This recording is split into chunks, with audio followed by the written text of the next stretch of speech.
บุรีสระบุรีเพื่อการชลประทานและแก้ปัญหาน้ำท่วมในภาคกลางนี่เป็นประสบการณ์ตรงที่ฉันได้เห็นกับตาว่าในหลวงท่านสนพระราชหฤทัยในการพัฒนาจริงๆเวลาท่านเสด็จมาเยี่ยมราษฎรท่านไม่ได้มาเที่ยวเล่นแต่ท่านทรงรับฟังและก็เก็บข้อมูลไปใช้ประโยชน์ประเทศไทยมีรัฐบาลมาแล้วไม่รู้กี่ชุดแต่ฉันมั่นใจว่าเมืองไทยมีความเจริญอย่างทุกวันนี้เพราะโครงการในพระราชดำริในหลวงซะเป็นส่วนใหญ่ท่านเป็นพระมหากษัตริย์ที่ทรงงานหนักที่สุดในโลกขอน้อมเกล้าน้อมกระหม่อมรำลึกในพระมหากรุณาธิคุณที่สุดหามิได้ข้าพระพุทธเจ้านางสาวนวรัตน์รุ่งอรุณนะครับก็เป็นข้อเขียนที่ว่าทำไมฉันถึงรักในหลวงเรื่องถัดไปโครงการอ่างเก็บน้ำเขาเต่าพุทธศักราช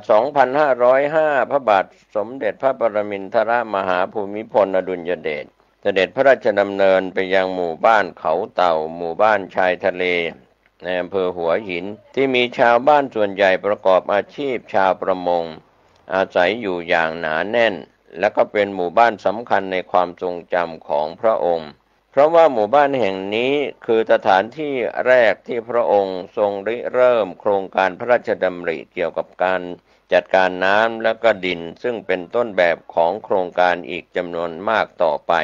ในการเสด็จพระราชดำเนินครั้งนั้นพระองค์ทอดพระเนตรเห็นว่าภูมิประเทศของหมู่บ้านแห่งนี้เมื่อถึงช่วงน้ำขึ้นน้ำทะเลจะเข้ามาปนเปื้อนกับแหล่งน้ำของหมู่บ้านอีกทั้งยังเข้ามาทำลายพืชผลต่างๆที่ชาวบ้านปลูกไว้จึงทำให้เกิดปัญหาการขาดแคลนน้ำและเรื่องดินสำหรับทำการเกษตรพระราชทานพระราชทรัพย์ส่วนพระองค์จำนวน 60,000 บาทเพื่อที่จะสร้างทำนบดินสำหรับกั้นไม่ให้น้ำทะเลเข้ามาทำลายแหล่งน้ำและเป็นพื้นที่ทำการเกษตรของชาวบ้านอีกทั้งชาวบ้านยังได้น้อมเกล้าถวายพื้นที่ให้กับพระองค์เพื่อใช้สำหรับสร้างอ่างเก็บน้ำเขาเต่าเพื่อใช้เป็นแหล่งเก็บน้ำของหมู่บ้านโดยพระองค์ทรงมอบหมายให้กรมชลประทานเป็นผู้ดูแลการก่อสร้างรวมถึงดูแลกิจการของอ่างเก็บน้ำแห่งนี้เมื่อแล้วเสร็จและกลายเป็นโครงการอันเนื่องมาจากพระราชดำริอันแรกที่อยู่ในความรับผิดชอบของกรมชลประทานภายหลังพระองค์ยังทรงเสด็จพระราชดำเนินมาทรงเยี่ยมเยียนและก็ติดตามการพัฒนาโครงการแห่งนี้อยู่บ่อยครั้งทรงเคยใช้โครงการแห่งนี้เป็นห้องเรียนศึกษาธรรมชาติในปีพุทธศักราช 2544 โดยทรงถอดความรู้ถ่ายทอดเรื่องจัดการน้ำและดินด้วยตนเองแก่นักเรียนจากโรงเรียนวังไกลกังวลอีกทั้งยังทรงบันทึกไว้เพื่อเผยแพร่ในโครงการจัดการศึกษาทางไกลผ่านดาวเทียมปัจจุบันสถานที่แห่งนี้กลายเป็นแหล่งท่องเที่ยวแห่งหนึ่งของอำเภอหัวหินและเป็นสถานที่สำคัญทางประวัติศาสตร์การทรงงานของพระองค์เรื่องหุบกระพงแต่วันนั้นที่พ่อมาเยือนแผ่นดินนี้ที่เคยระอาพ่อพลิกฟื้นแล้วก็ซับน้ำตาชุบชีวิตคนบ้านป่าไร่หุบกระพงนี่คือส่วนหนึ่งของเนื้อเพลงหุบกระพงที่ขับร้องโดยวงมาลีฮวนน่าเป็นเพลงที่ชาวหุบกระพงรู้จักเป็นอย่างดีและคทาวุฒิทองไทยที่เป็นผู้ขับร้องเพลงนี้ก็เป็นหนึ่งในชาวบ้านหุบกระพงอีกด้วยสหกรณ์การเกษตรหุบกระพงในปัจจุบันเป็นองค์กรที่ดูแลพื้นที่เพาะปลูกอันอุดมสมบูรณ์สร้างผลิตภัณฑ์และอาชีพครอบครัวเกษตรกรเกือบ300 ครัวเรือนโดยแต่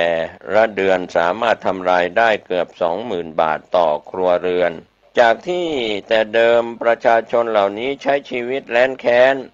ไร้หนทางประกอบอาชีพและ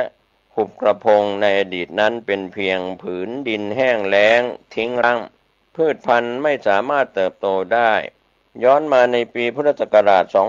2507 พระบาทสมเด็จพระปรมินทรมหาภูมิพลอดุลยเดชเสด็จแปร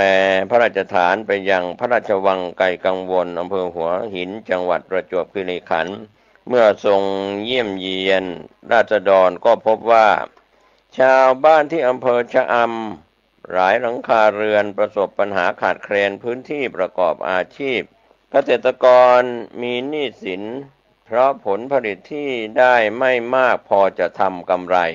อีกทั้งต้องเช่าที่ดินเพื่อทำกินเมื่อรัฐบาลหาที่ทำกินให้กับชาวบ้านเหล่านี้ก็จัดหาได้พื้นที่บริเวณหุบกระพงที่มีสภาพย่ำแย่ปลูกอะไรก็ไม่งอกงามดินส่วนใหญ่เป็นดินทรายหรือว่าดินเลวขนาดที่มีคนเรียกว่าเป็นทะเลทรายของเมืองไทยจึงทรงมีพระราชดำริจะพัฒนาที่ดินผืนนี้ให้สามารถใช้การได้เพื่อสามารถสร้างประโยชน์ให้ชาวบ้านเมื่อเหล่าคณะผู้เชี่ยวชาญชาวอิสราเอลผู้มีชื่อเสียงในการฟื้นฟูทะเลทรายในตะวันออกกลางให้กลับมาเพาะปลูกได้ทราบหลักการของโครงการพระราชดำริที่พระองค์มีพระราชประสงค์จะก่อตั้งก็ขอรับอาสาเข้ามาพัฒนาพื้นที่แห่งนี้พระองค์ทรงพระกรุณาโปรดเกล้าให้ทำสัญญาร่วมมือกันระหว่างรัฐบาลไทยกับรัฐบาลอิสราเอลในชื่อโครงการไทยอิสราเอลเพื่อพัฒนาชนบทหุบกระพงรวมระยะเวลา5 ปีจนสามารถใช้สอยทำประโยชน์ได้หลังจากนั้นก็มีการตั้งโครงการจัดการพัฒนาที่ดินตามพระราชประสงค์หุบกระพงโดยโปรดเกล้าให้พระท่านหม่อมหลวงเดชสนิทวงศ์ดำเนินการจัดสรรพื้นที่ในรูปแบบสหกรณ์เป็นแห่งแรกของประเทศและถ่ายทอดความรู้ให้ชาวบ้านได้ใช้เพาะปลูกพืชไร่เช่นสับปะรดอ้อยและก็หน่อไม้ฝรั่งซึ่งในสมัยนั้นก็เป็นพืชหายากต้องนำเข้าจากต่างประเทศต่อมาจึงได้พัฒนาให้มีการผลิตสินค้าและบรรจุภัณฑ์โครงการประสบความสำเร็จจนในที่สุดก็ก่อตั้งโรงเรียนแล้วก็วัดขึ้นเป็นลักษณะชุมชนสมเด็จพระนางเจ้าสิริกิติ์พระบรมราชินีนาถทรงพระกรุณาโปรดเกล้าให้ก่อตั้งโครงการศิลปาชีพผลิตกระเป๋าตะกร้าขึ้นจากวัสดุธรรมชาติเพื่อให้สตรีในชุมชนสามารถสร้างรายได้ให้ครอบครัวความสำเร็จอย่างสูงของสหกรณ์การเกษตรหุบกระพงกลายเป็นกรณีศึกษาและแบบอย่างให้กับสหกรณ์การเกษตรอีกหลายแห่งถือเป็นหมุดหมายที่สำคัญของการพัฒนาแบบยั่งยืนในเมืองไทยอย่างแท้จริงพระสมเด็จจิรดาเป็นตอนถัดไปพระพิมพ์ทรงสามเหลี่ยมหน้าจั่วปางสมาธิศิลปะสมัยสุโขทัยรุ่นพระสมเด็จจิรดาหรือพระกำลังแผ่นดินคือพระพิมพ์รุ่นเดียวในประวัติศาสตร์ชาติไทยที่สร้างโดยพระมหากษัตริย์ถวายในโอกาสต่างๆสีที่ทรงขุดจากผ้าใบภาพจากฝีพระหัตถ์สีที่ทรงขูดจากเรือใบพระที่นั่งและเส้นพระเจ้าเส้นผมของพระองค์เองเป็นต้นนอกจากพิมพ์พระที่ไพฑูรย์เมืองสมบูรณ์ประติมากรคนสำคัญคนหนึ่งของเมืองไทยเป็นผู้แกะถวายให้พระองค์มีพระบรมราชวินิจฉัยแล้วในขั้นตอนนอกจากนั้นพระองค์ก็ทรงสร้างพระสมเด็จจิตรลดาในทุกกระบวนการด้วยพระองค์เองทั้งแกะพิมพ์เทหยอดพิมพ์รวมทั้งทรงจัดแต่งองค์พระทุกองค์ที่ถอดออกจากพิมพ์โดยเสร็จสมบูรณ์โดยทรงสร้างรุ่นแรกในปีพุทธศักราช 2508 เพื่อพระราชทานแก่ข้าราชการฝ่ายในโดยไม่ผ่านพิธีพุทธาภิเษกแต่อย่างใดต่อมาจึงทรงสร้างเพิ่มสำหรับประชาชนทั่วไปโดยพระกำลังแผ่นดินทุกองค์มีใบพระราชทานบ่งบอกลำดับที่กำกับและทรงลงพระปรมาภิไธยจริงทุกใบพลตำรวจเอกวิ สิทธิเดชคุณชรเป็นหนึ่งคนที่ได้รับพระราชทานพระสมเด็จจิตรลดาจากพระหัตถ์พระบาทสมเด็จพระปรมินทรมหาภูมิพลอดุลยเดชในปีพุทธศักราช 2510 และได้เขียนบันทึกความทรงจำอันล้ำค่านี้ไว้ในหนังสือรอยพระยุคลบาทว่าพระองค์พระราชทานพระบรมราโชวาทใจความว่าให้นำพระไปปิดทองแต่ให้ปิดเฉพาะข้างหลังก่อนนำไปบูชาเพื่อเป็นการเตือนตนเองว่าการทำความดีไม่จำเป็นต้องอวดใครหรือประกาศให้ใครรู้ให้ทำหน้าที่เพื่อหน้าที่ถือว่าความสำเร็จในการทำหน้าที่เป็นบำเหน็จรางวัลที่สมบูรณ์แล้วใจความสำคัญของพระพิมพ์รุ่นนี้จึงอยู่ที่การปิดทองหลังพระที่พระองค์ทรงให้ความสำคัญมาตลอดสอดคล้องกับพระบรมราโชวาทในพิธีพระราชทานปริญญาบัตรที่จุฬาลงกรณ์มหาวิทยาลัยในวันที่ 25 กรกฎาคม พุทธศักราช 2506 ที่ว่าการปิดทองหลังพระนั้นเมื่อถึงคราวจำเป็นก็ต้องปิดว่าที่จริงแล้วคนโดยมากไม่ค่อยชอบปิดทองหลังพระกันนักเพราะว่าไม่มีใครเห็นแต่ถ้าทุกคนพากันปิดทองแต่ข้างหน้าไม่มีใครปิดทองหลังพระเลยพระจะเป็นพระที่งามบริบูรณ์ไม่ได้พระสมเด็จจิตรลดาถูกสร้างขึ้นในช่วงปีพุทธศักราช 2508 ถึง 2513 และพระราชทานไปแล้วทั้งหมด 2,500 องค์ ถือเป็นขวัญกำลังใจอันยิ่งใหญ่แก่บุคคลที่ได้รับพระราชทานจากพระหัตถ์โดยตรงและยังถือเป็นเครื่องเตือนใจและกุศโลบายอันหนักแน่นที่ทำให้ผู้ที่นำไปบูชาไม่หลงลืมธรรมะพร้อมทั้งไม่ให้ลืมทำความดีโดยไม่หวังผลตอบแทนอีกด้วยเรื่องหน่วยแพทย์พระราชทานเรื่องสาธารณสุขนับว่าเป็นเรื่องลำดับต้นๆที่พระบาทสมเด็จพระปรมินทรมหาภูมิพลอดุลยเดชทรงห่วงใยหลังจากที่พระองค์ถลิงถวัลย์ราชสมบัติด้วยว่าสมัยนั้นประเทศไทยยังขาดแคลนระบบสาธารณสุขไม่มีทั้งหมอไม่มีทั้งโรงพยาบาลที่เพียงพออีกทั้งยังมีโรคระบาดแพร่กระจายไปในหมู่ประสบนิกรจำนวนมากในปีพุทธศักราช 2492 ขณะที่พระองค์ยังทรงศึกษาอยู่ที่สวิตเซอร์แลนด์พระองค์ทรงพระกรุณาโปรดเกล้าพระราชทานพระราชทรัพย์ส่วนพระองค์จำนวน 500,000 บาทสำหรับสร้างสถานทดลองค้นคว้าผลิตวัคซีนแก้โรคภัยที่กำลังจัดตั้งขึ้นณสถานสาวภาสภากาชาติไทยโดยมีสหประชาชาติและองค์การอนามัยโลกเป็นผู้สนับสนุนเพื่อช่วยยับยั้งโรคระบาดต่างๆที่เกิดขึ้นในประเทศขณะนั้น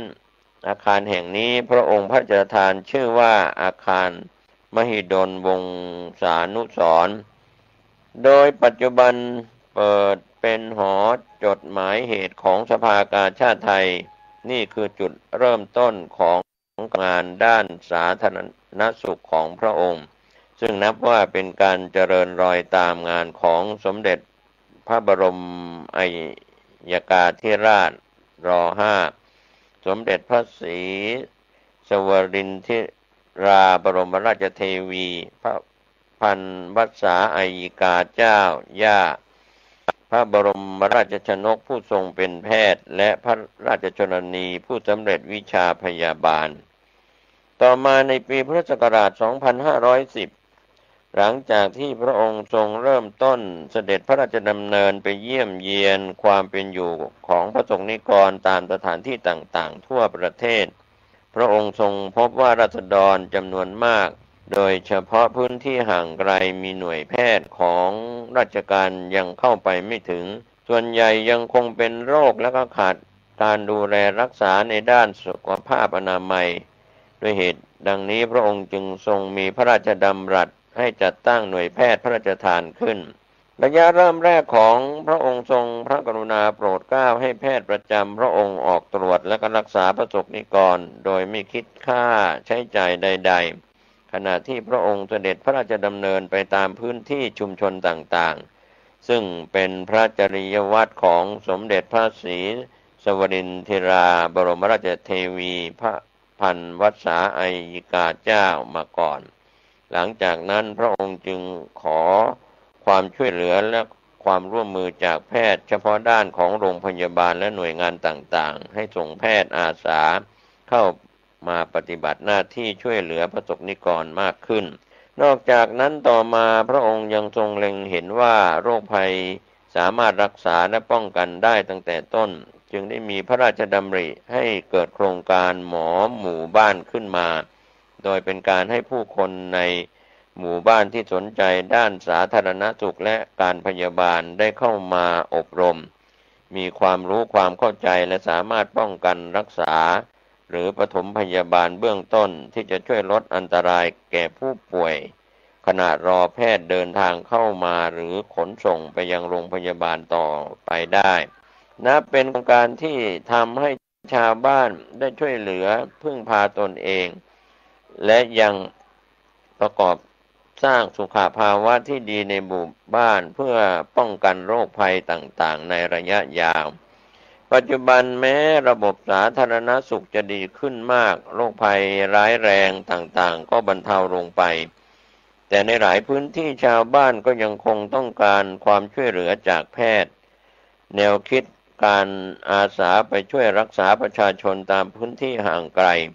จึงยังคงเป็นภารกิจสำคัญที่คณะแพทย์ของมหาวิทยาลัยต่างๆรวมถึงหน่วยงาน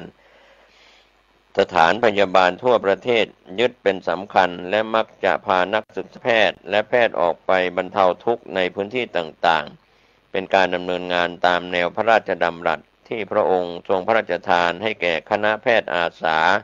ที่เข้าร่วมโครงการในปีพุทธศักราช 2512 ไว้ตอนหนึ่งว่าการไปฝึกงานต่างจังหวัดนั้นยังถือว่าเป็นการถอยหลังความจริงความคิดนี้ออกจากล้าสมัยที่สมัยใหม่ที่สุดก็คือนายแพทย์เมื่อได้เรียนวิชาแพทย์มาแล้วจะออกปฏิบัติตามความมุ่งหมายของแพทย์คือรักษาประชาชนให้พ้นทุกข์จากโรคนะครับก็เป็นเรื่องราวที่เกี่ยวข้องในเรื่องของหน่วยแพทย์พระราชทานก็เป็นส่วนของเรื่องราวที่เราได้ติดตามสาระดีๆในตอนต่างๆซึ่งได้นำเสนอกันมากมายตั้งแต่ต้นก็คงยังมีนำเล่าต่อไปตามคำนำของผู้ที่รวบรวมเอกสารนี้ซึ่งเป็นเรื่องที่เราได้รับรู้รับทราบว่าคุณวิภะบุรพาเดชะและทีมงานนะครับที่ได้รวบรวมเรื่องของก้าวตามรอยพ่อสอนบุญแค่ไหนได้เกิดบนแผ่นดินนี้ลมหายใจที่เหลือจะทำดีโดยไม่ท้อบอกรักพ่อด้วยเดินตามและสานต่อไม่รั้งรออุทิศตนทดแทนคุณนะครับวันนี้ก็เป็นส่วนที่นำสาระต่างๆดีๆมาฝากในเรื่องราวต่างๆและยังมีเรื่องราวต่างๆที่จะได้นำเสนอให้ท่านได้รับรู้รับทราบกันวันนี้เวลาของรายการแบ่งปันสารธรรมดีๆเกี่ยวกับสถาบันพระมหากษัตริย์ซึ่งเป็นเรื่องราวที่น่าสนใจให้ท่านผู้ฟังซึ่งได้ศึกษาเคยได้รับรู้รับทราบมาแล้วก็ดีกำลังศึกษากำลังรับรู้รับทราบหรือจะรับรู้รับทราบในการเวลาต่อไปด้วยความขอบคุณในเอกสารที่ผู้ดำเนินรายการผมเกษตรเพชรสำริดได้ถอดตัวเอกสารมาเป็นเสียงให้ท่านได้รับรู้รับทราบกันในวันนี้เพื่อ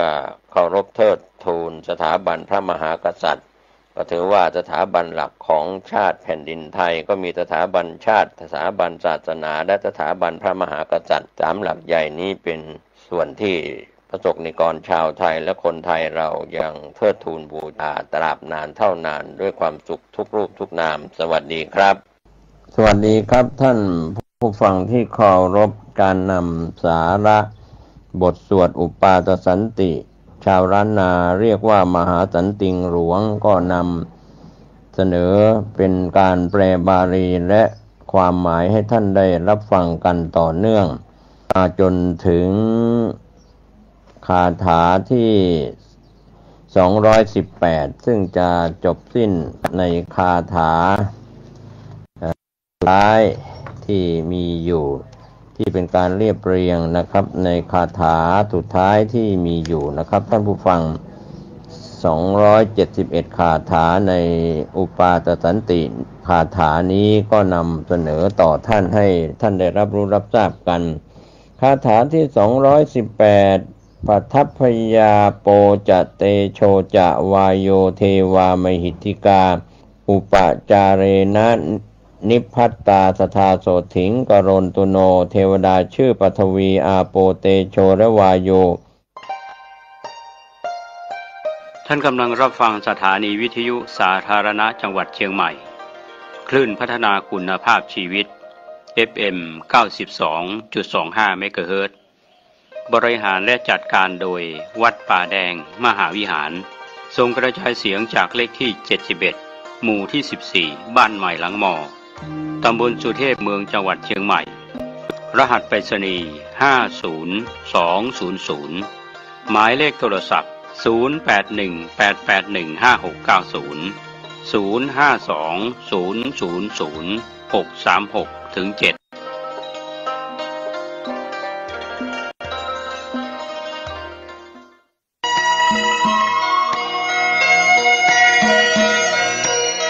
สารเพื่อการประชาสัมพันธ์โครงการปรับภูมิทัศน์และพัฒนาปรับพื้นที่รอบอุโบสถวัดป่าแดงมหาวิหารมติคณะกรรมการบริหารวัดป่าแดงมหาวิหารครั้งที่ 4/2567 ได้เห็นชอบและอนุมัติให้ดำเนินโครงการใช้เงินบริจาคและเงินของวัดเพื่อพัฒนา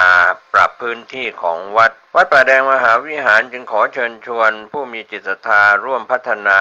เพื่อถวายเป็นพระราชกุศลถวายพระเจ้าสามฝั่งแกนและพระเทวีพระเจ้าติโลกราชพระเมืองแก้วและอดีตเจ้าอาวาสวัดป่าแดงมหาวิหารมีพระญาณคัมภีร์พระมหาสวามีโพธินันทะครูบาเจ้าศรีวิชัยพระอธิการอินแก้วอรินทโรครูบาอ่องขอเชิญชวนผู้มีจิตศรัทธามีเจตนาร่วมในข่าวครั้งนี้โอนเงินผ่านธนาคารกรุงไทยสาขาสุเทพชื่อบัญชีวัดป่าแดงมหาวิหารเลขที่บัญชี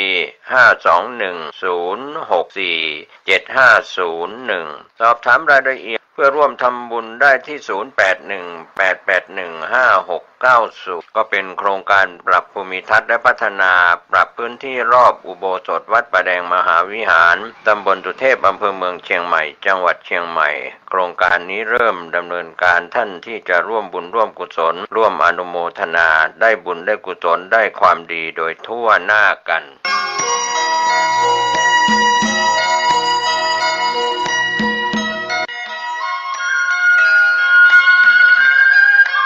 เนื่องด้วยศาสตราจารย์พิเศษท่านประเสริฐอยู่เจริญดีได้จัดสร้างสมเด็จพระเจ้าตากสินมหาราชไว้ที่พุทธมณฑลอำเภอดอยหล่อจังหวัดเชียงใหม่ขนาดเท่าวงเวียนใหญ่กรุงเทพมหานครผู้ใดสนใจร่วมทำบุญตามกำลังศรัทธาได้ที่ธนาคารกรุงไทยสาขามีโชคพลาซ่าบัญชีเลขที่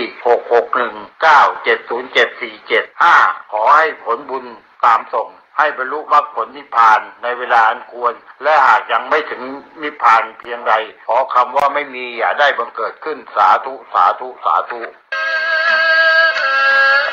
ข่าวดีขอเชิญชาวจังหวัดเชียงใหม่และภาคเหนือรวมพิธีมหามงคลครั้งยิ่งใหญ่พิธีสมโภชการอัญเชิญพระบรมราชานุสาวรีย์สมเด็จพระเจ้าตากสินมหาราชพระมหาวีรกษัตริย์ผู้ทรงกอบกู้เอกราชของชาติไทยให้เราอยู่ร่มเย็นเป็นสุขมาถึงทุกวันนี้ขนาดเท่าองค์ที่วงเวียนใหญ่ณพุทธมณฑลจังหวัดเชียงใหม่ตำบลสันติสุขอำเภอดอยหล่อจังหวัดเชียงใหม่ในวันอาทิตย์ที่23พฤศจิกายน2568เวลา 9 นาฬิกาโดยพระเดชพระคุณพระเทพมังคลาจารย์เจ้าวาดวัดท่าเจ้าคณะจังหวัดเชียงใหม่เป็นประธานพิธีโดยมีกำหนดการดังนี้พิธีอัญเชิญพระบรมราชานุสาวรีย์จากโรงหล่ออิมอารมณ์จังหวัดนครปฐม มายังพุทธมณฑลจังหวัดเชียงใหม่ตำบลสันติสุขอำเภอดอยหล่อจังหวัดเชียงใหม่อัญเชิญขึ้นประดิษฐานบนแท่นและเปิดให้สักการะตั้งแต่วันที่ 21 และ 12 พฤศจิกายน 2568 วันอาทิตย์ที่ 23 พฤศจิกายน 2568 เวลา 9 นาฬิกามีพิธีบวงสรวงเวลา 10 นาฬิกาพิธีบำเพ็ญกุศลสมโภชและเวลา 11 นาฬิกาถวายพระทหารเพลแด่พระสงฆ์ในงานมีโรงทานจัดเลี้ยงอาหารอันหนึ่งผู้มีจิตศรัทธาร่วมบริจาคเป็นเจ้าภาพอุปถัมภ์ในการจัดงานครั้งนี้ร่วมกับท่านประเสริฐอยู่เจริญดีอดีตอธิบดีผู้พิพากษาภาค 7ผู้บริจาคตั้งแต่ 10,000 บาทจะได้รับการจารึกชื่อและนามสกุลท่านไว้บริเวณแท่นที่ประดิษฐานร่วมบริจาค999 บาทจะได้รับรูปเหมือนองค์สมเด็จพระเจ้าตากสินมหาราชเนื้อทองทิพย์เลี่ยมแล้วผ่านพิธีพุทธาภิเษกณมณฑลพิธีวงเวียนใหญ่ให้ท่านเป็นที่ระลึกอย่าพลาดงานมหามงคลมันเป็นสิริมงคลกับชีวิตท่านวันอาทิตย์ที่ 23 พฤศจิกายน 2518 เวลา 9 นาฬิกาพิธีบวงสรวงสมโภชพิธีอัญเชิญพระบรมราชานุสาวรีย์สมเด็จพระเจ้าตากสินมหาราชมาประดิษฐานณพุทธมณฑลจังหวัดเชียงใหม่ตำบลสันติสุขอำเภอดอยหล่อจังหวัดเชียงใหม่ครับ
ด้วยศาสตราจารย์พิเศษท่านประเสริฐอยู่เจริญดีได้จัดสร้างสมเด็จพระเจ้าตากสินมหาราชไว้ที่พุทธมณฑลอำเภอดอยหล่อจังหวัดเชียงใหม่ขนาดเท่าวงเวียนใหญ่กรุงเทพมหานครผู้ใดสนใจร่วมทำบุญตามกำลังศรัทธาได้ที่ธนาคารกรุงไทยสาขามีโชคพาซ่าบัญชีเลขที่ 66197077475 ขอให้ผลบุญตามส่งให้บรรลุมรรคผลนิพพานในเวลาอันควรและหากยังไม่ถึงนิพพานเพียงใดขอคำว่าไม่มีอย่าได้บังเกิดขึ้นสาธุสาธุสาธุ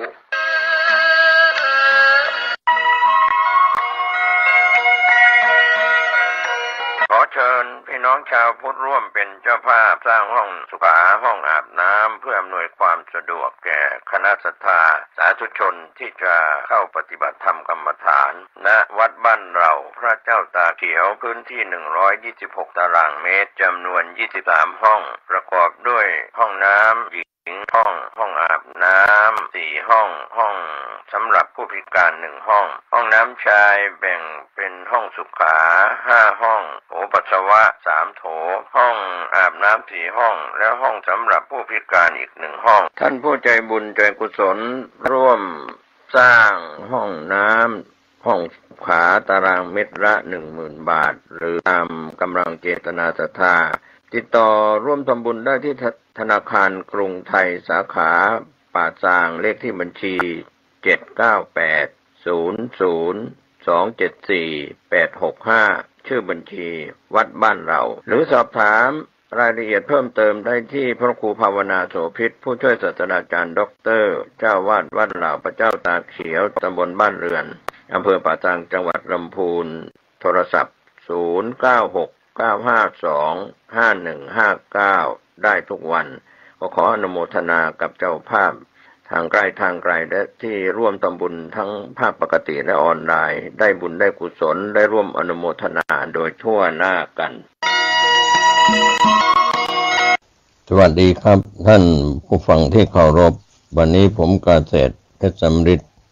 วิทยากรได้รับเอกสารก็เป็นข้อเขียนเรื่องใครฆ่าพระเจ้าตากสินโดยภิกษุณีวรมัยกบินสิงห์ก็เป็นเรื่องราวที่กล่าวไว้โดยมีคำนำว่าสมเด็จพระเจ้าตากสินมหาราชนั้นทรงเป็นกษัตริย์ที่มีคุณแก่ประเทศชาติเป็นอเนกอนันต์แต่ข้อมูลเกี่ยวกับพระองค์ท่านมีน้อยมากนักวิชาการประวัติศาสตร์เองแม้จะมีความอึดอัดกับข้อมูลทางประวัติศาสตร์ที่กล่าวโทษพระองค์ว่าทรงวิกลจริตก็ดีถูกปลงพระชนก็ดีก็ไม่สามารถที่จะแสดงความคิดเห็นได้อย่างชัดเจนเพราะความเป็นวิชาการนั้นกำหนดว่าต้องใช้หลักฐานใช้เหตุผลด้วยเหตุนี้เรื่องราวของสมเด็จพระเจ้าตากสินมหาราชจึงอยู่ในความคลุมเครือตลอดมาเพราะความจำกัดในข้อมูลทางประวัติศาสตร์ในการที่จะใช้เป็นหลักฐานอ้างอิงนั่นเองหลวงแม่ภิกษุณีวรมัยกบินสิงห์ได้รวบรวมหลักฐานทางประวัติศาสตร์และประสบการณ์ติดต่อกับพระวิญญาณของสมเด็จพระเจ้าตากสินมหาราชเองเป็นความเชื่อส่วนบุคคลนะครับรวมทั้งข้อมูลสถานที่ที่ยังมีปรากฏอยู่ในปัจจุบันก็นำมากล่าวถึงเรื่องใครฆ่าพระเจ้าตากสินเพื่อเป็นการเปิดเผยความจริงที่ชาวไทยผู้มีใจยุติธรรมและมีความกตัญญูต่อพระองค์ท่านใครที่จะทราบความจริงก็ได้พิมพ์เอกสารวางตลาดไปเมื่อปีพุทธศักราช 2516 ปรากฏว่าได้รับการตอบรับจากท่านผู้สนใจอย่างดีและขาดตลาดในเวลาต่อมามีสำนักพิมพ์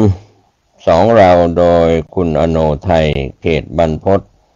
มาติดต่อขอพิมพ์อีกครั้งหนึ่งในปีพุทธศักราช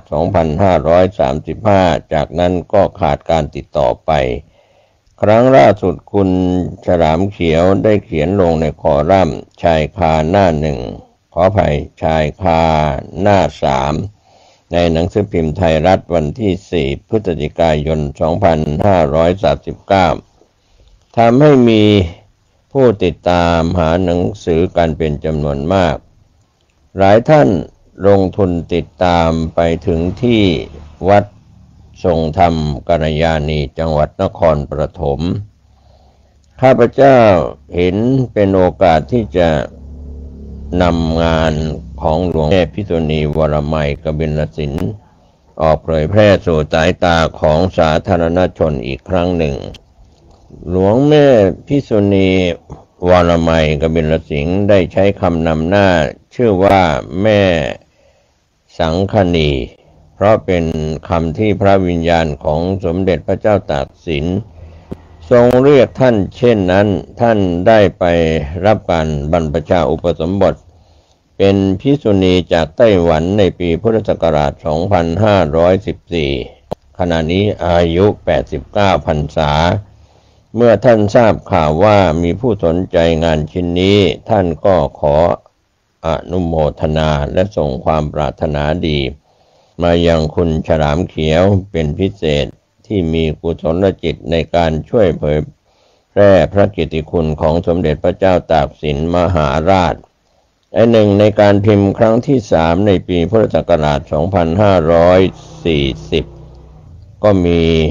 ผนวกเรื่องพระพุทธศาสนาในรัชสมัยของสมเด็จพระเจ้ากรุงธนบุรีมหาราชซึ่งเป็นงานวิจัยของข้าพเจ้าเพิ่มเข้ามาในตอนท้ายส่วนหนึ่งด้วยป รารถนาให้มีผลงานของแม่และลูกปรากฏด้วยกันอีกส่วนหนึ่งหวังว่าจะเป็นข้อมูลเชิงวิชาการให้ท่านผู้อ่านและผู้ที่ติดตามถ่ายทอดจากเอกสารเป็นเสียงได้พิจารณาเพิ่มเติมด้วยขอให้ท่านผู้อ่านและผู้ติดตามทางเอกสารเป็นเสียงจงได้ใช้วิจารณญาณของตนพิจารณาข้อมูลและเหตุผลว่าสมควรที่จะเห็นพ้องตามประการใดหรือไม่ขอให้หนังสือเล่มนี้เป็นข้อมูลที่จะประเทืองปัญญาของท่านผู้อ่านได้อีกโสดหนึ่งกุศลได้อันที่จะเกิดมีในความพยายามที่จะเสนอข้อมูลเพื่อเทิดพระเกียรติของสมเด็จพระเจ้าตากสินมหาราชขอให้พระวิญญาณของพระองค์ท่านจงได้ปกปักรักษาบ้านเมืองทนุบำรุงพระศาสนาให้ยั่งยืนตลอดไปด้วยเทินลงนามฉัตรสุมานกบิลสิงห์สัตเสน12พฤศจิกายน2539ก็เป็นคำนำในส่วนของหนังสือ22 ตุลาคม 2539 ถึงคุณฉลามเขียวผมอ่านไทยรัฐประจำตึงหนังเกี้ยที่คุณลงผมอ่านแล้วอยากจะได้หนังสือเล่มนี้มากผมจะติดต่อได้ที่ไหนและยังพอมีเหลือหรือเปล่าจะติดต่อแม่สังคณีวรมัยกบิลสิงห์หรือโรงพิมพ์ลูกกำพร้าหรือนางสาวกรุณาวัฒนารักษ์ก็ไม่รู้ที่อยู่วานคุณฉลามเขียวกรุณาบอกด้วยว่าติดต่อได้อย่างไรขอบคุณจากแฟนไทยรัฐสุพินจดหมายข้อความสั้นๆของคุณสุพินซึ่งได้ลงชื่อจริงนามสกุลจริงบ้านเลขที่และเบอร์โทรศัพท์มาด้วยนี้ผมเข้าใจว่าเขียนมาขอแหล่งติดต่อเพื่อซื้อหนังสือเรื่องราวแง่มุมหนึ่งในการกอบกู้แผ่นดินของสมเด็จพระเจ้าตากสินมหาราชซึ่งครั้งนั้นคนจีนคนไทยได้ร่วมมือร่วมใจสละเลือดเนื้อชีวิตใช้กำลังแห่งมันสมองอย่างเต็มที่กว่าที่คนไทยจะมีแผ่นดินอยู่ได้อย่างร่มเย็นเป็นสุขอย่างทุกวันนี้ซึ่งผมได้ถอดข้อความบางตอนจากหนังสือมาลงพิมพ์ในหัวข้อเรื่องตึงหนังเกี้ยก็ขอเรียนคุณสุพินว่าหนังสือเล่มนี้ที่เขียนโดยแม่สังคณีวรมัยมีนางสาวกรุณาเป็นบก.พิมพ์โดยโรงพิมพ์ลูกกำพร้านั้นความจริงหนังสือไม่ได้ชื่อว่าตึงหนังเกี้ยหรอกครับแต่ชื่อว่าใครฆ่าพระเจ้าตากสินในหน้าสุดท้ายของหนังสือเอาไว้ว่าหนังสือนี้สั่งซื้อได้ที่นายพมรเล้าสถิตวัดทรงธรรมกัลยาณีอำเภอเมืองจังหวัดนครปฐมกระดาษดี40 บาทกระดาษธรรมดา30 บาทก็ขอให้คุณสุพินซึ่งผมดูนามสกุลแล้วยาวๆเหมือนคนจีนทั่วไปได้ลองติดต่อกันดูซึ่งตอนนี้ผมเองก็ไม่รู้ว่าคุณพมรเล้าสถิตที่ว่ายังอยู่ที่วัดแห่งนี้หรือไม่เพราะหนังสือพิมพ์ได้พิมพ์ไว้ตั้งแต่ปี 2516 ในขณะที่คุณสุพินกำลังแสวงหาหนังสือเล่มนี้มาไว้เป็นสมบัติครอบครองซึ่งจะหาได้หรือไม่ได้ก็ยังไม่ทราบนั้นยังมีข้อความอีกบางตอนที่ผมขอเล่าสู่ท่านฟังว่าในการกอบกู้แผ่นดินไทยของกองทัพพม่าของสมเด็จพระเจ้าตากสินมหาราชนั้นเงินทุนก้อนแรกมาจากไหนดังที่กล่าวมาแล้วว่าการบริหารกองทัพนั้นในประวัติศาสตร์และพงศาวดารทั้งหลายเราได้เรียนรู้กันมาแต่ว่าลบกันอย่างไรใครเป็นแม่ทัพใครแพ้ใครชนะเท่านั้น โดยไม่รู้ว่าพระมหากษัตริย์เอาเงินที่ไหนมาซื้อข้าวซื้อเสื้อซื้อดาบซื้อรองเท้าแจกจ่ายให้ทหารในหนังสือเล่มนี้เขียนบอกไว้ว่าตอนที่พม่ากำลังล้อมกรุงศรีอยุธยาอยู่นั้นพระเจ้าตากสินมหาราชมีศักดิ์เป็นเจ้าพระยากำแพงเพชรเห็นว่าอยู่ต่อไปกรุงศรีอยุธยาไม่รอดแน่จึงคิดจะนำทหารจีนและไทยในสังกัดของท่านตีฝ่าออกไปแต่คิดที่ไม่มีเงินแต่เหมือนเป็นบุญของแผ่นดินไทยที่เตี่ยของท่านคือเจี้ยนโลแต้ลิ้มเคยสั่งเสียเจี้ยนจิ้นน้องชายกับคุณประยงน้องสาวเอาไว้ก่อนตายว่าอย่าทิ้งเจี้ยนสินเอาเงินไปให้เจี้ยนสินเจี้ยนสินต้องมีเงินน้องทั้งสองคนก็เลยช่วยกันขุดเงินที่สะสมไว้จากการค้าข้าวสารจำนวน5 ตำและนำไปให้เจียนศิลป์ในกำแพงเมืองพระนครศรีอยุธยาก่อนที่กรุงจะแตกไม่กี่วันและด้วยเงินทุนก้อนแรก5 ตำลึงจากมรดกของเตี่ยและแม่ที่สะสมไว้นี้เจียนศิลป์ซึ่งต่อมาก็คือสมเด็จพระเจ้าตากสินมหาราชก็นำทหารตีฝ่าพม่าออกไปตั้งมั่นที่จันทบุรีได้สำเร็จก่อนที่จะกลับมากู้แผ่นดินกลับคืนได้หนังสือดีๆอย่างนี้น่าหาไว้อ่านนะครับลงชื่อฉลามเขียวคอร่ำชายคาหน้า3หนังสือพิมพ์ไทยรัฐสัจจะนมัสการขอนอบน้อมนมัสการต่อองค์สมเด็จพระสัมมาสัมพุทธเจ้าและพระพุทธเจ้าอมิตาภะข้าพระพุทธเจ้าแม่สงฆนีโพธิสัตว์วรมัยกบิลสิงห์เขียนหนังสือเล่มนี้ขึ้นด้วยความบริสุทธิ์ใจที่จะช่วยแก้ไขความเข้าใจผิดของคนทั้งหลายซึ่งมีต่อพระโพธิสัตว์สมเด็จพระเจ้าตากสินมหาราชและพระโพธิสัตว์พระพุทธยอดฟ้าจุฬาโลกมหาราชในฐานะโพธิสัตว์ต้องช่วยโพธิสัตว์ด้วยกันเท่านั้นมิได้มีสิ่งใดเจือปนมิได้หวังลาภสักการะสิ่งใดมิได้เคยเป็นบุตรภรรยาของท่านทั้งสองเขียนมาในฐานะแม่สีแม่สาที่ทำงานโพธิสัตว์เท่านั้นพระพุทธเจ้าประวัติของผู้เรียบเรียงหนังสือเล่มนี้เกิดเมื่อปีพุทธศักราช 2451 ที่จังหวัดราชบุรีได้รับการศึกษาเบื้องต้นที่โรงเรียนมหาพุทธารามโรงเรียนอัสสัมชัญคอนแวนต์และเคยไปเรียนที่ปีนังเมื่อมัธยมศึกษาแล้วได้เป็นครูใหญ่โรงเรียนมหัสดัมขณะเดียวกันก็สอบวิชาครูและเรียนพละศึกษาต่อมาเป็นครูสอนที่โรงเรียนเบญจมาบพิตรปีพุทธศักราช 2475 เดินทางไปสิงคโปร์กับกลุ่มลูกเสือโดยทางจักรยานใช้เวลาเดินทาง29 วันปีพุทธศักราช 2485 แต่งงานกับนายก่อเกียรติสัตตะเสนนักการเมืองพรรคประชาธิปัตย์สสจังหวัดตรังมีบุตรสาว1 คนคือดร.ฉัตรสุมานกบิลสิงห์สัตตะเสนเริ่มหันมาสนใจในการปฏิบัติธรรมในช่วงปีพุทธศักราช 2496 ต่อมาปีพุทธศักราช 2498 ออกนิตยสารรายชื่อว่าวิปัสสนาบันเทิงสารติดต่อกันมาเป็นเวลา32 ปีในปีพุทธศักราช 2499 ก็ได้บวชกับท่านเจ้าคุณพระพรหมณีผินสุวโจรองเจ้าอาวาสวัดบวรนิเวศวิหารและเดินทางไปบวชที่ไต้หวัน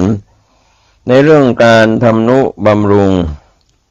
และเผยแ แผ่ศาสนาได้ทำมาก่อนบวชต่อมาได้สร้างโรงเรียนได้รับเลี้ยงดูเด็กกำพร้าและสร้างวัดสำคัญผู้หญิงขึ้นที่จังหวัดนครปฐมดำเนินการมาเป็นเวลาติดต่อกันมากกว่า30 ปีปัจจุบันอายุ89 ปีในสมัยที่ผู้เขียนเรื่องนี้ยังมีชีวิตอยู่ยังคงแสดงธรรมและคุมการนั่งสมาธิทุกวันอาทิตย์ที่วัดทรงธรรมกัลยาณีจังหวัดนครปฐมมีผลงานเขียนหนังสือหลายเล่มเช่นวิปัสสนา5 แบบเล่ม 1เล่ม 2สากยธิดาเจ้าหญิงพลาเลิศพระกรุณาในเนื้อความหนังสือเล่มนี้ได้เพราะการปฏิบัติทางฌานและญาณของผู้เขียนเองซึ่งเป็นปัจจัยตั้งและสันนทิฏฐิ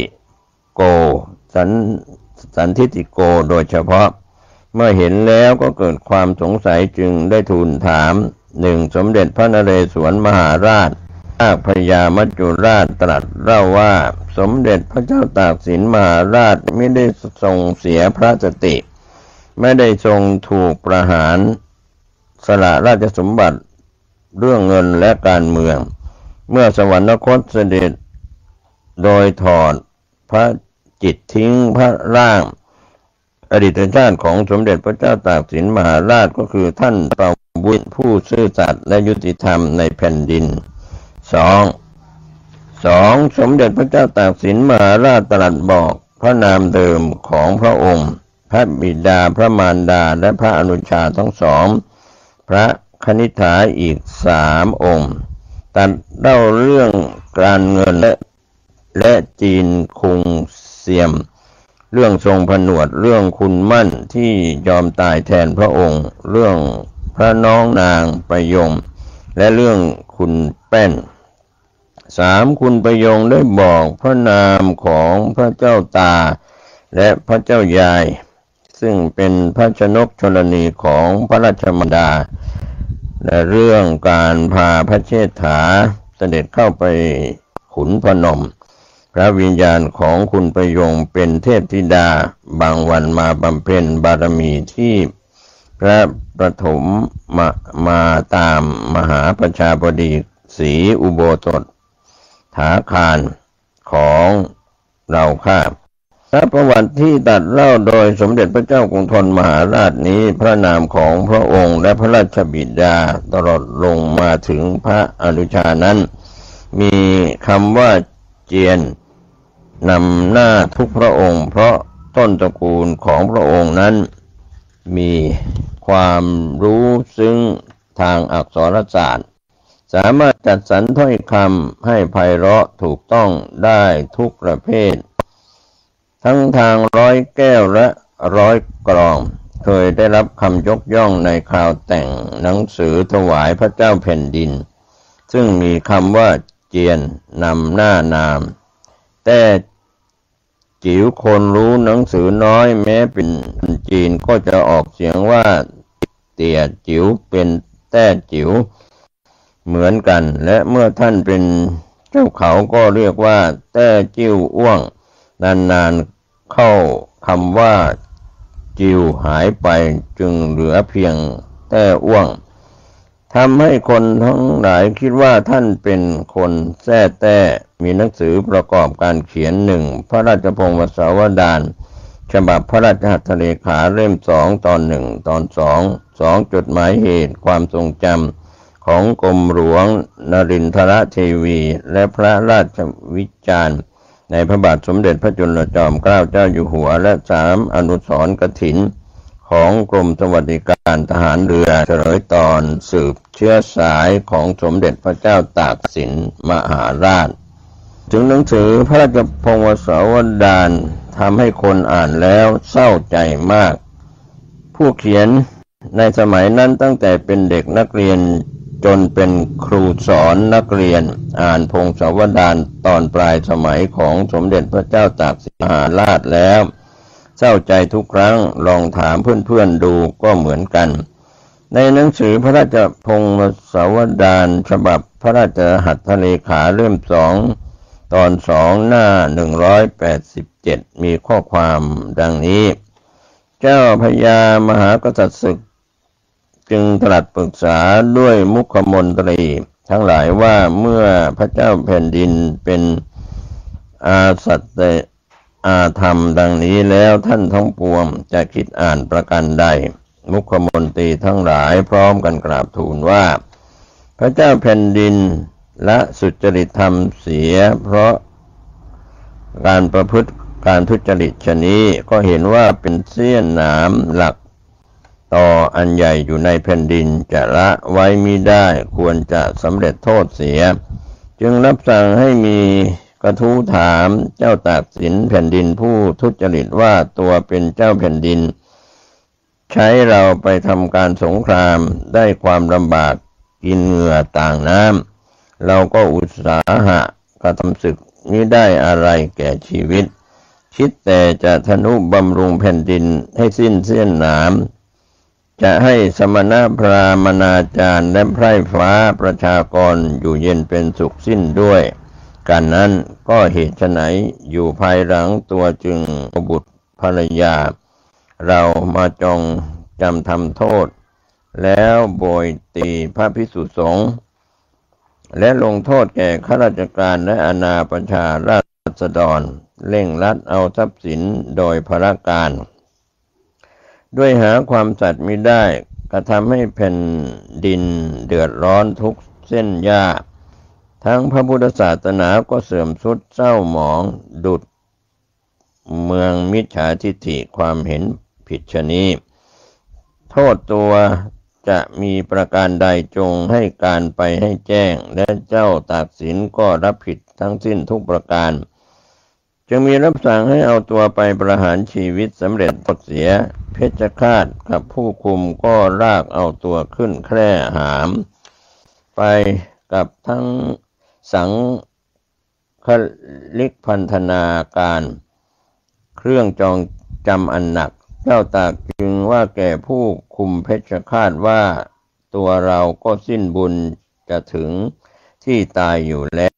พาเราแวะเข้าไปหาท่านผู้สำเร็จราชการจะขอเจรจาด้วยสัก2-3 คำผู้คุมก็ให้หามเข้ามาได้ทอดพระเนตรเห็นจึงโบกพระหัตถ์มิให้นำเข้ามาเฝ้าผู้คุมและเพชฌฆาตก็หามออกไปนอกพระราชวังถึงหน้าป้อมวิชัยประสิทธิ์ประหาร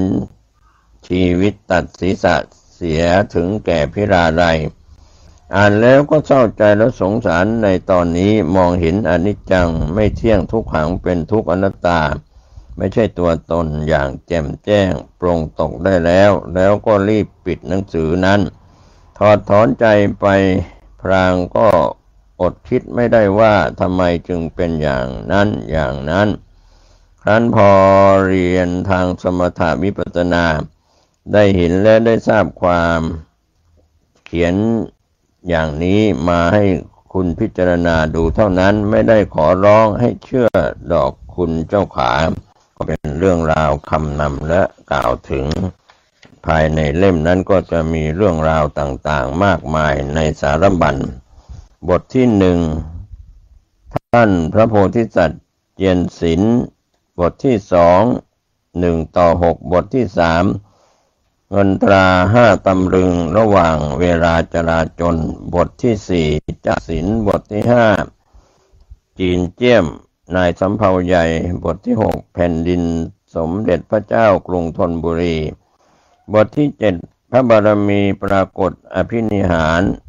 บทที่8สมเด็จพระเจ้าตากสินมหาราชทรงขอฝนได้บทที่9ความยากจนของเมืองไทยที่ไม่มีใครรู้ซึ้งบทที่10โอ้พระราชชนนีของบทที่11ข้าวสารเกวียนละ10 ตำลึงบทที่12พิษน้ำลายงูเขียวหางไหม้บทที่13ฤทธิ์เดชน้ำลายงูเขียวหางไหม้บทที่14สมเด็จพระเจ้าตากสินมหาราชทรงสอนสมถะวิปัสสนาแก่พระสงฆ์อย่างไร บทที่15คนจีนในรัชสมัยสมเด็จพระเจ้าตากสินมหาราชบทที่16การเมืองของจีนกับการเมืองของพม่าบทที่17เจ้าพญามหากษัตริย์ศึกถือดาบเข้าเฝ้าบทที่18ทรงทำตามแผนการที่ปรึกษากันไว้ที่19หลักฐานต่างๆจากจดหมายเหตุบทที่20คุณมั่นหากินที่นู่นไปหากินที่นี่แต่จิตที่มันอาศัยสติจิตมันจะอยู่กับปัจจุบันใช่ไหมมีกินเหลือกินเหลือใช้เหลือแบ่งปันเพราะอยู่กับปัจจุบันกินก็แค่อิ่มนอนก็แค่หลับนี่แหละเราอยู่กับปัจจุบันเราจะไม่เกิดอาการสำแดงอาการเวลาเราฉันข้าวกินข้าว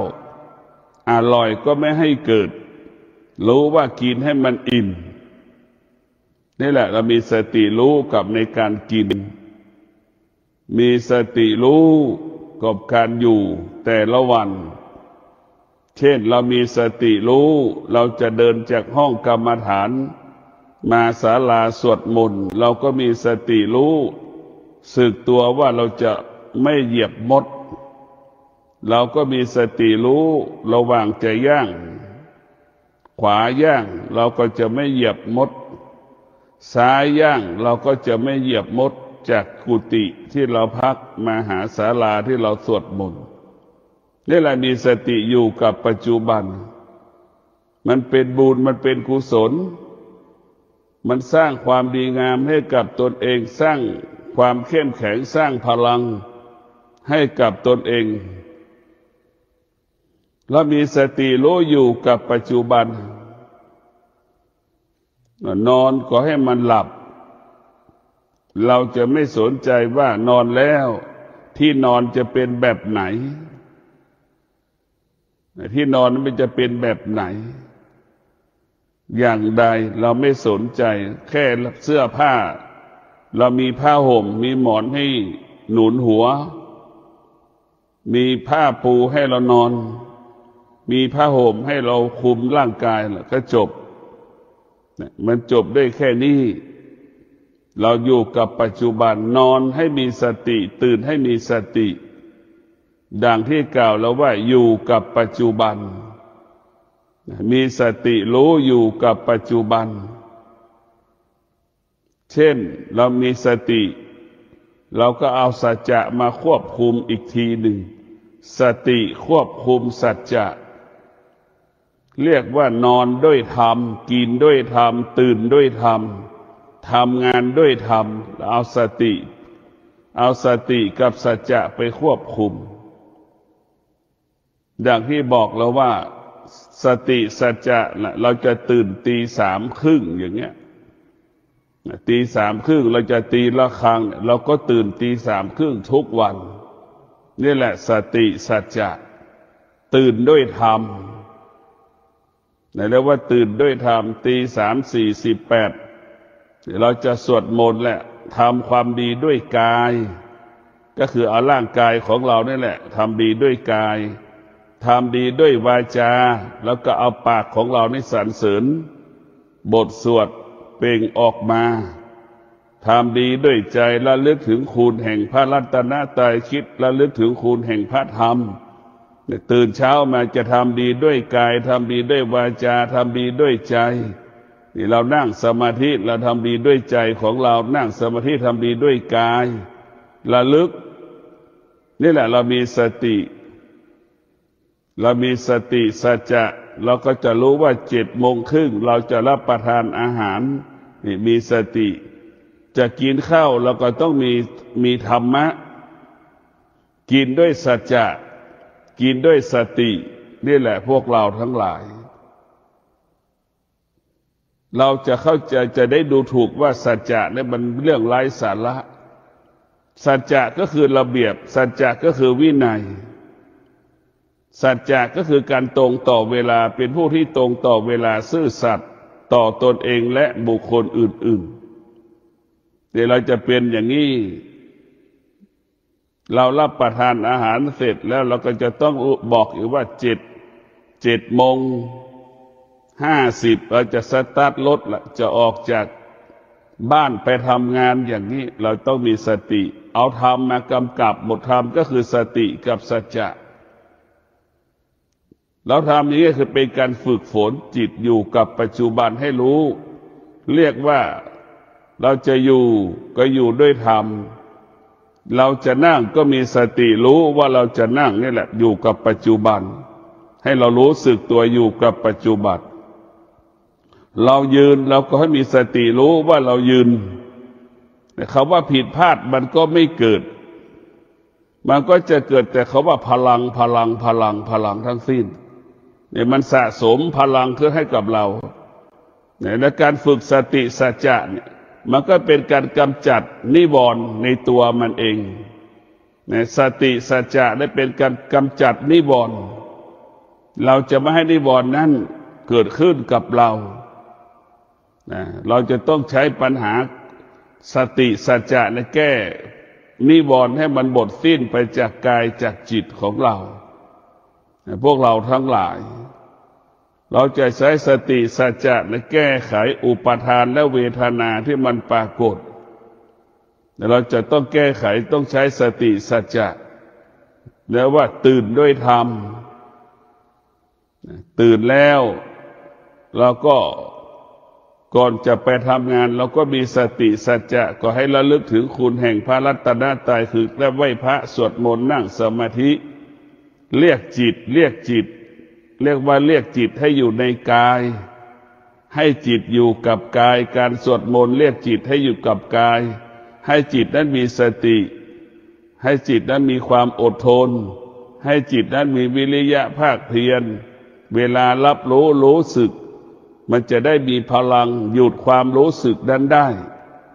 มีความรู้สึกเราก็จะมีสติอยู่เหนือความรู้สึกเราได้เรามีสติรู้สึกเราก็จะละเรามีพลังสามารถละความรู้สึกนั้นได้นี่แหละพวกเราทั้งหลายเรามีสติเรารู้สึกสิ่งใดเราก็ละสิ่งนั้นได้หมดเรารู้สิ่งไหนเราก็อยู่เหนือสิ่งนั้นนี่แหละคือเรามีสติรู้จนถึงที่สุดร่างกายของเราก็เหมือนร่างกายทารกแรกเกิดไม่มีเสื้อผ้าติดตัวมันสบายแบบนั้นแหละจิตของเราก็เหมือนจิตทารกแรกเกิดเพราะเราไม่ยึดติดสิ่งใดสิ่งหนึ่งมันก็สุขสบายเหมือนจิตทารกแรกเกิดบาปไม่มีบุญไม่มีนั่นแหละให้เป็นอย่างนั้นแหละพวกเราทั้งหลายเราต้องมีสติอยู่กับปัจจุบันอยู่ปัจจุบันเราจะไม่สะสมวัตถุสิ่งของใดๆเราจะไม่สะสมอารมณ์ความคิดใดๆที่มันปรากฏเกิดขึ้นเราจะมีสติรู้กำจัดอารมณ์ความรู้สึกตลอดเวลาที่มันปรากฏทางตาหูจมูกลิ้นกายใจนี่เรียกว่าเอาสตินี่สติก็เหมือนยามเฝ้าบริษัทจิตก็เปรียบเสมือนคนเข้าออกบริษัทมีสติรู้มีสติรู้ว่าจิตมันเป็นเช่นนี้จิตมันเป็นแบบนี้เรามีสติรู้พวกเราทั้งหลายเรามีสติฝึกฝนให้จิตเรามีสติเหมือนเด็กเลี้ยงแกะมันจะมีสติในการเลี้ยงแกะเอาแกะออกจากคอก100 ตัวพอถึงเวลาค่ำเด็กเลี้ยงแกะมันก็ต้องเอาแกะเข้าคอกอีก100 ตัวถ้าแกะไม่ครบแกะก็จะถูกลงโทษเห็นไหมแกะมันเด็กเลี้ยงแกะมันก็กลัวถูกลงโทษมันจะต้องมีสติอยู่กับแกะมีสติอยู่กับแกะไม่ให้หมาป่ากินแกะมันนี่แหละมีสติรู้แกะเข้าออก100 ตัวก็ต้องเข้า100 ตัวครบบริบูรณ์ทุกวันนี่แหละมีสติเรามีสติแล้วก็เป็นเช่นนั้นพวกเราทั้งหลายถ้าเรามีสติทุกวันเราก็บริบูรณ์ทุกวัน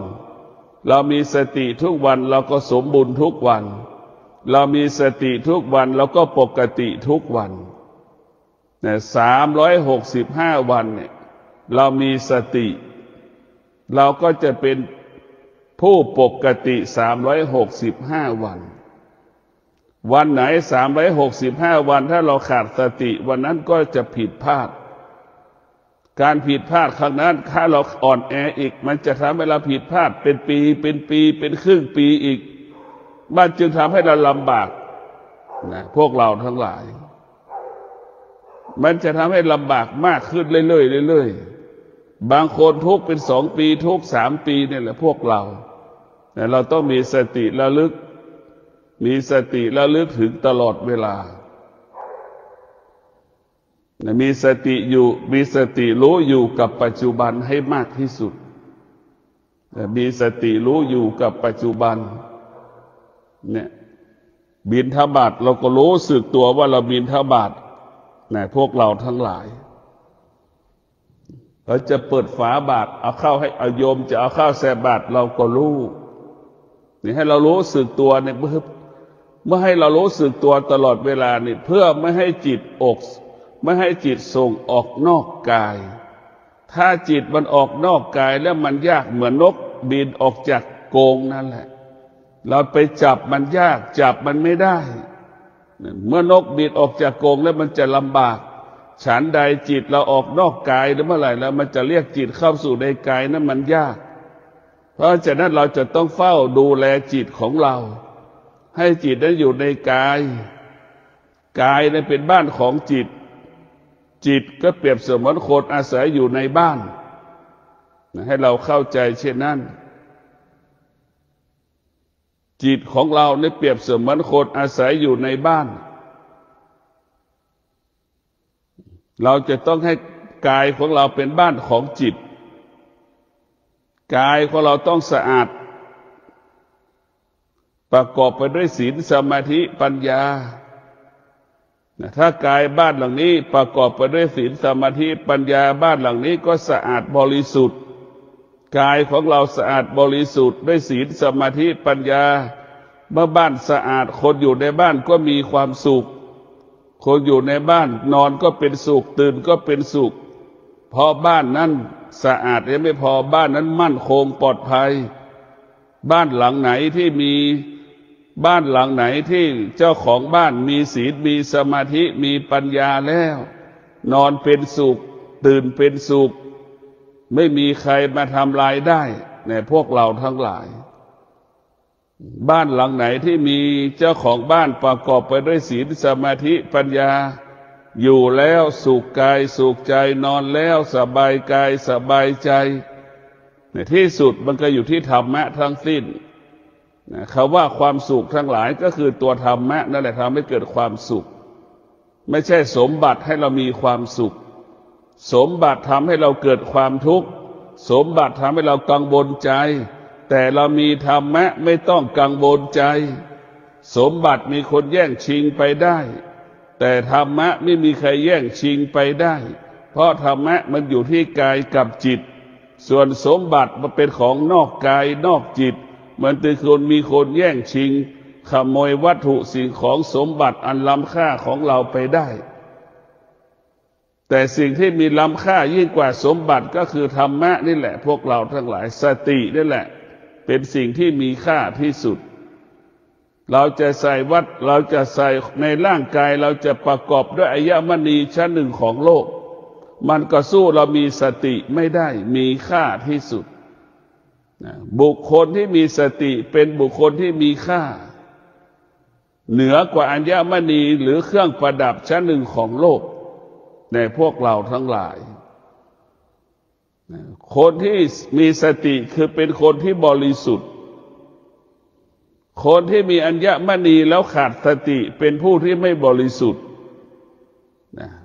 เช่นการได้มาซึ่งอัญมณีเนี่ยเกิดจากการล่วงละเมิดศีลเนี่ยล่วงละเมิดกฎหมายเนี่ยมันวัตถุสิ่งของมันไม่บริสุทธิ์แหละพวกเราทั้งหลายแต่คำว่าสติมันจึงทำให้เราบริสุทธิ์อะไรได้มาจากสติมันจะบริสุทธิ์อะไรที่ได้มาจากจิตส่วนมากมันจะไม่บริสุทธิ์จิตของเรามันมีความโลภความโกรธความหลงในพวกเราทั้งหลายพิจารณาดูอะไรที่เราได้จากจิตมันจะไม่ยั่งยืน อะไรได้มาจากสติมันจะยั่งยืนในพวกเราทั้งหลายเราต้องพิจาร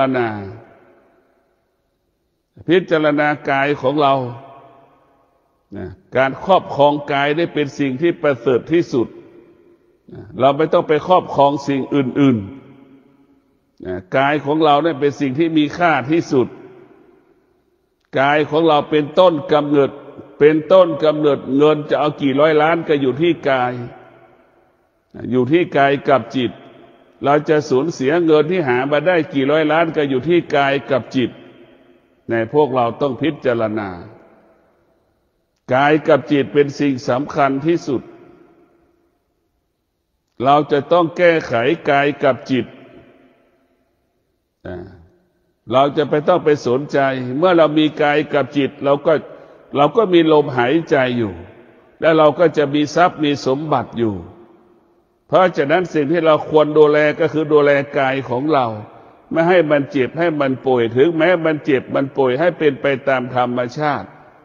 แต่คนส่วนมากขาดสติไม่ได้ให้ความสำคัญร่างกายของตนเองไม่เคยสนใจชีวิตของตนเอง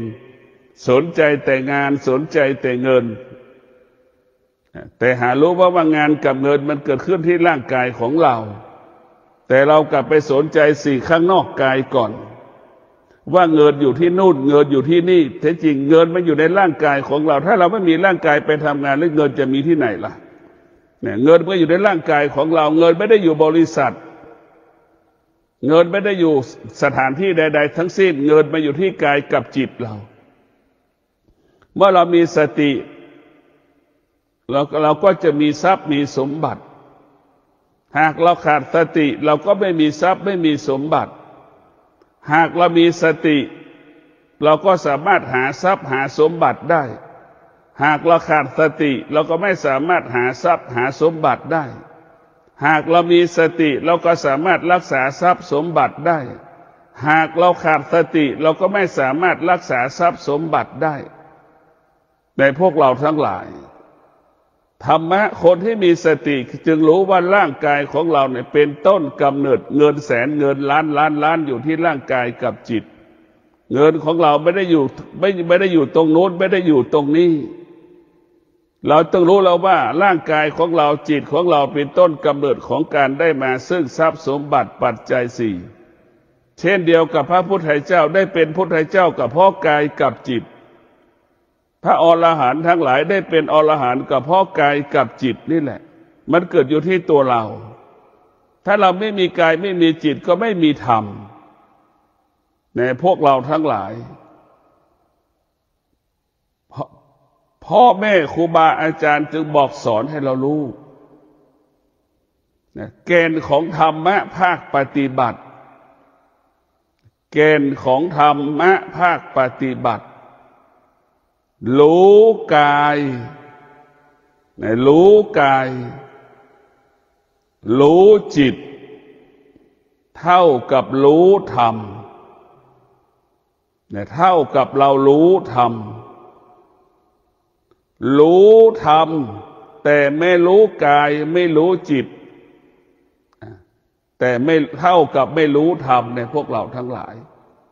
เรารู้ธรรมแต่ไม่รู้กายไม่รู้จิตเท่ากับเราไม่รู้ธรรมเรารู้ธรรมในที่นี้ก็หมายความว่าได้ตัวหนังสือเช่นเราอ่านพระไตรปิฎกนี่รู้ธรรมแต่เราไม่รู้กายกับจิตเท่ากับเราไม่รู้ธรรมนะเราไม่รู้เรื่องกายไม่รู้เรื่องจิตเท่ากับเราไม่รู้เรื่องธรรมเรารู้ธรรมแค่เพียงตัวหนังสือรู้ธรรมเพียงคำพูดรู้ธรรมเพียงตาที่ตัวอ่านหนังสือรู้ธรรมด้วยปากรู้ธรรมด้วยหูแต่มันไม่ได้รู้ธรรมด้วยจิตเราต้องรู้ธรรมด้วยจิตธรรมะเป็นภาษาของจิตพวกเราทั้งหลายรู้ธรรมด้วยจิตเป็นสิ่งสำคัญที่สุดแต่ส่วนมากมันรู้ธรรมด้วยหูก็คือฟังรู้ธรรมด้วยปากก็คือสนทนาธรรมรู้ธรรมด้วยตาคือการอ่านหนังสือ เนี่ยมันยังไม่ใช่เรื่องจิต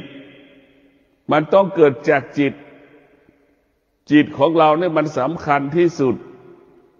เราอยากเห็นจิตเหมือนเห็นต้นไม้บนภูเขาไหม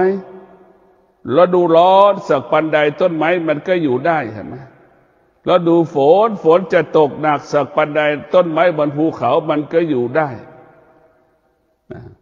แล้วดูหนาวเย็นสักปันใดต้นไม้บนภูเขามันก็อยู่ได้นั่นแหละคือมันจะพึ่งพาตนเองอาศัยตนเองอย่างนั้นแหละพวกเราทั้งหลายเราต้องมีสติให้จิตได้อยู่กับสติให้มากที่สุดส่วนมากจิตมันจะไปอาศัยความคิดหมดนะเราต้องให้เข้าใจว่าธรรมะภาคปฏิบัติคือกายกับจิตเป็นแก่นของธรรมะภาคปฏิบัติรู้กายรู้จิตเท่ากับรู้ธรรมไม่รู้กายไม่รู้จิตเท่ากับไม่รู้ธรรมนะส่วนมากรู้ธรรมเพียงคำพูดรู้ธรรมเพียงตัวหนังสือรู้ธรรมด้วยตามันจึงไม่เกิดประโยชน์ใดๆสำหรับเราเรียนรู้เรื่องธรรมะแต่ท่านทั้งหลายต้องมีสติพิจารณาการเกิดมาของมนุษย์พวกเราทั้งหลายมันยากมันลำบากพระพุทธเจ้าจึงไม่สรรเสริญในการเกิดพระพุทธเจ้าไม่สรรเสริญในการเกิดพระพุทธเจ้าทรงตรัสว่าเกิดก็เป็นทุกข์แก่ก็เป็นทุกข์เจ็บก็เป็นทุกข์ตายก็เป็นทุกข์ก็พิจารณามันเป็นความจริงไหมเราต้องพิจารณาในพวกเราทั้งหลายต้องพิจารณาการเกิดของมนุษย์เกิดมาแล้วได้ฝึกฝนจิตเกิดมาแล้วได้อบรมจิตจนจิตเป็นผู้จิตผู้รู้จนจิตเป็นผู้รู้จิตก็จะออกจากสิ่งที่เรารู้ได้แก่ธรรมชาติเมื่อจิตเป็นผู้รู้จิตจะออกจากธรรมชาติจิตจะออกจากธรรมชาติก็ออกจากความโลภความโกรธความหลงจิตมันจะไม่ยึดติดความโลภความโกรธความหลงจิตจะอยู่เหนือความโลภความโกรธความหลงจิตจะอยู่เหนือความอยากจิตจะไม่ถูกความอยากหลอกจิตจะมีพลังที่จะอยู่เหนือความอยากกำจัดความอยากได้อันนี้แหละจิตของผู้รู้พวกเราทั้งหลายจะรู้เรื่องธรรมชาติรู้จิตที่เป็นผู้รู้ด้วยวิชาปัญญารู้ด้วยวิชาปัญญาจึงรู้แจ้งรู้จริงดับอารมณ์ดับความรู้สึกที่มันผ่านตาหูจมูกลิ้นกายใจของเรารู้ด้วยวิชาปัญญาจึงเกิดคำว่าสงบรู้ตามความเป็นจริงสงบรู้ตามความเป็นจริงไม่สำแดงอาการออกไม่ออกอาการที่รู้สึกนะพวกเราทั้งหลายรู้ด้วยวิชาปัญญาจิตของเราร่างกายของเราก็เปรียบเสมือนก้อนหินนั่นแหละไม่สะเทือนไม่หวั่นไหวไม่สะเทือนไม่หวั่นไหวแล้วร้อนจัดก็ไม่สะเทือนหวั่นไหวหนาวจัดก็ไม่สะเทือนหวั่นไหวไม่ออกอาการไม่สำแดงอาการนี่แหละเรียกว่ารู้ดับระงับยุติความรู้สึกและมีสติรู้อยู่ตลอดเวลามีสติรู้ด้วยวิชาปัญญากายจึงสงบเหมือนหินจิตมั่นคงเหมือนภูเขาในพวกเราทั้งหลายเราต้องพิจารณาสตินี่สำคัญที่สุดส่วนมากคนจะไม่ใช้สติมันไปใช้ความคิดความคิดคือความโลภความคิดคือความอยากความคิดคือความหลง เพราะมันเกิดจากตาเช่นตาเห็นรูปมันก็มีความรู้สึกพอใจและรังเกียจทันทีไม่มีแค่สองอย่างชอบกับเกลียดขึ้นมาทันทีและพวกเราทั้งหลายเราต้องพิจารณาชีวิตของเราเกิดมาแล้วเราต้องทบทวนชีวิตเราทำอะไรให้กับชีวิตเราบ้างเราเคยดูแลร่างกายไหมเราเคยเอาศีลห้ามาดูแลร่างกายเราไหมเราเอาความอดทนมาดูแลร่างกายเราไหมเราเอาสติมาดูแลกายเราไหมเราเกิดมาเราไม่เคยดูแลร่างกายของตนเองร่างกายมันต้องการที่สุดคือความสงบจิตของเรามันต้องการที่สุดก็คือความสงบแต่เรากลับเอาสิ่งอื่นๆมาให้กายเรากลับให้เอาสิ่งอื่นๆมาให้กับจิตเรามันไม่ต้องการหรอกสิ่งอื่นๆความสุขมันไม่ต้องการมันต้องการแต่ความสงบเท่านั้นในพวกเราจะสันนิษฐานกันได้ที่เราไม่มีความสุขเพราะจิตมันไม่สงบกายมันไม่สงบจิตจึงไม่มีความสุขในพวกเราทั้งหลายถ้ากายมันสงบความสุขมันก็เกิดจิตมันสงบความสุขก็เกิดขึ้นความสุขของพวกเราก็คือต้องมีสิ่งนั้นถึงจะมีเรียกว่ามีความสุขได้สิ่งนั้นถึงจะมีความสุขได้ไปที่นั่นแล้วจึงมีความสุขเอาความพอใจมาเป็นความสุขอันนี้คือจิตสตินั้นจะเอาความสงบมาเป็นความสุขสงบนี่ประกอบไปด้วยอะไรบ้างตาสงบหูสงบจมูกสงบลิ้นสงบกายสงบจิตสงบอายตนะสงบเมื่ออวัยวะของเราสงบแล้วนี่มันจะมีพลังและมันมีอานุภาพเหมือนเครื่องบินลอยกลางอากาศนั่นแหละมันจะเบาแบบนั้นแหละมันจะสบายไปนั่นแหละเหมือนเราอยู่เครื่องบินเราปราศจากความรู้สึกว่ากลัวตายนั่นแหละเราไม่มีความรู้สึกใดๆทั้งสิ้นที่เราอยู่กลางอากาศน่ะเครื่องบินมันนิ่งแบบนั้นแหละสงบแบบนั้นแหละเห็นไหมเพราะเครื่องบินมันนิ่งปราศจากสิ่งที่มันกระทบเครื่องบินมันจึงทำให้เราปราศจากความรู้สึกนั่นคือสงบปราศจากความรู้สึกความโลภความโกรธความหลงความอยากตัณหาราคะมันไม่มีมันไม่เกิดนั่นแหละพวกเราทั้งหลายมันนิ่งสงบกายก็เบาใจก็เบากายก็สบายใจก็สบายแต่ความสุขมันเป็นของหนักในพวกเราทั้งหลายความสุขนี่มันเป็นของหนักเหมือนก้อนหินเนี่ยความสุขเห็นไหมมันหนักมันรักษายากเหมือนก้อนน้ำแข็งนั่นแหละเนี่ยมันดูแลยากมากความสุขเนี่ยพวกเราแต่ความสงบเป็นของเบาเป็นของง่ายรักษาก็ง่ายแค่มีสติรู้แค่นี้แหละมันก็ง่ายแล้วพวกเราทั้งหลายไม่ต้องมีอะไรมาซับซ้อนความสุขนี่มันซับซ้อน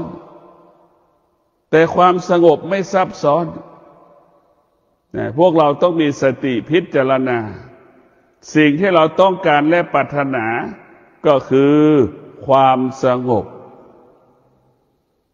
ความสุขมันหลอกเราตลอดเวลาให้เราสุขแต่จริงมันไม่มันความทุกข์นั่นแหละทำไมพระพุทธเจ้าบอกสอนว่า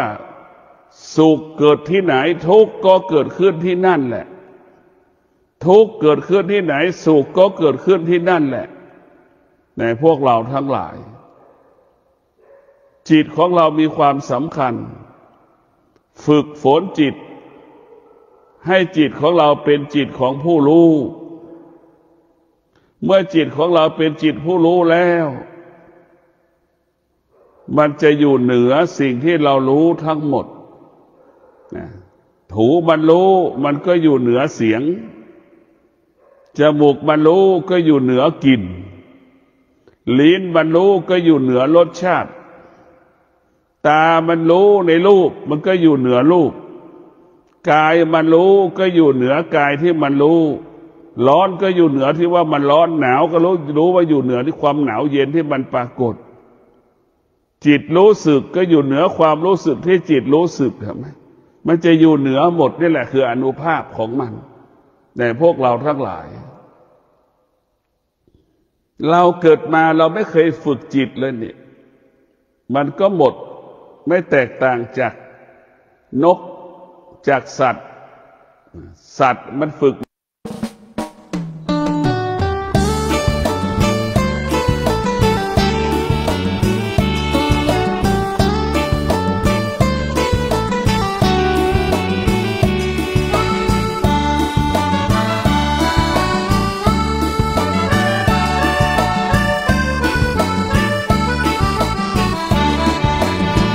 พุทธมามกะมีพระไว้ในดวงใจไม่มัวหลงไหลสิ่งใดท่านกำลังรับฟังสถานีวิทยุสาธารณะจังหวัดเชียงใหม่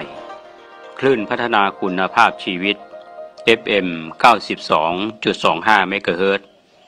บริหารและจัดการโดยวัดป่าแดงมหาวิหารส่งกระจายเสียงจากเลขที่71หมู่ที่14บ้านใหม่หลังมอตำบลสุเทพอำเภอเมืองจังหวัดเชียงใหม่รหัสไปรษณีย์50200หมายเลขโทรศัพท์081881881569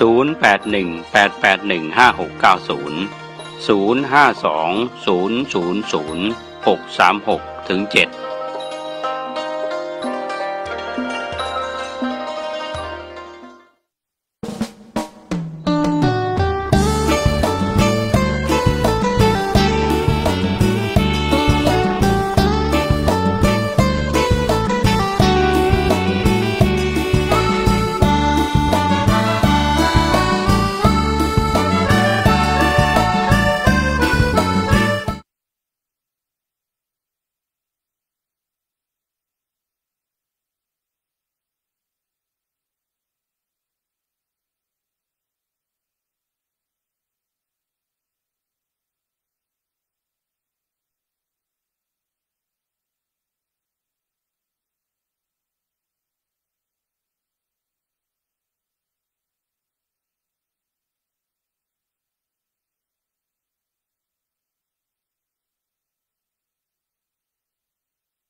สารเพื่อการประชาสัมพันธ์โครงการปรับภูมิทัศน์และพัฒนาปรับพื้นที่รอบอุโบสถวัด